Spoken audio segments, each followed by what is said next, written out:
Welcome to today's webinar presented by supercoder.com. Supercoder.com is an online coding solution offering Part A and B coding reference tools, resources, and not more than 30 specialty coding and compliance newsletters from the Coding Institute in one site. I hope you enjoy this short session.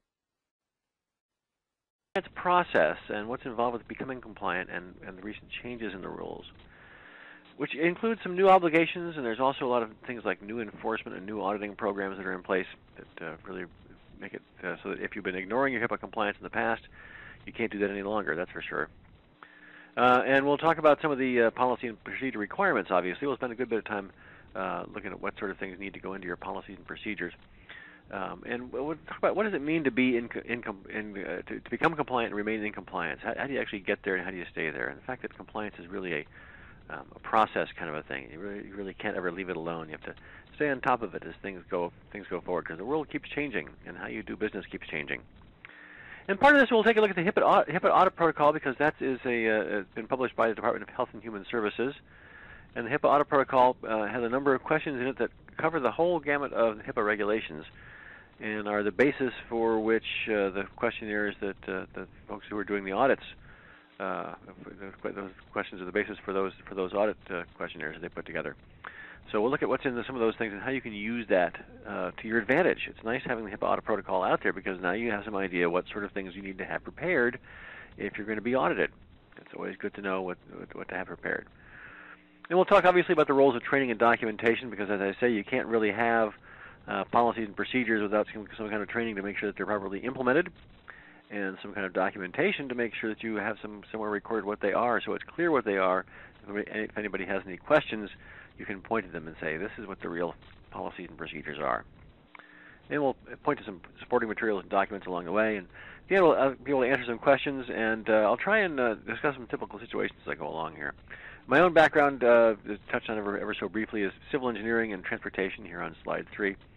And so civil engineering and transportation prepares me for a world of healthcare and information security. Well, I guess it's been a long and winding road. But over those 30-plus years or so that I've been doing this kind of stuff, I've spent the last dozen or so now in HIPAA. And really the takeaway on this slide here is the lewiscreeksystems.com link at the bottom on here. I'm not a lawyer. This is not legal advice, but I do provide a lot of information. I do dig up a lot of stuff, a lot of resources, and can point to a lot of tools and regulations and legislation and guides and comments and news stories and things like that. That's all available free of charge on the lewiscreeksystems.com website. So you don't have to register. You don't have to give me your email address. And also you can sign up for my blog there, so you can get my occasional updates on what's happening in the world of healthcare information, privacy, and security regulatory compliance. Now on slide 4, we're going to talk a little about what's going on with HIPAA. There's been some changes to HIPAA, and that's probably why a lot of you are listening here. I mean, I'm sure some of you are newcomers to health information and need some good background on HIPAA, but also a lot of you have probably been in the HIPAA game for quite a while and been hearing all this talk about some changes coming along. Well, there's some changes that have come along because there's some new kinds of entities that are holding health information now. New kinds of things like health information exchanges and personal health records and things like that.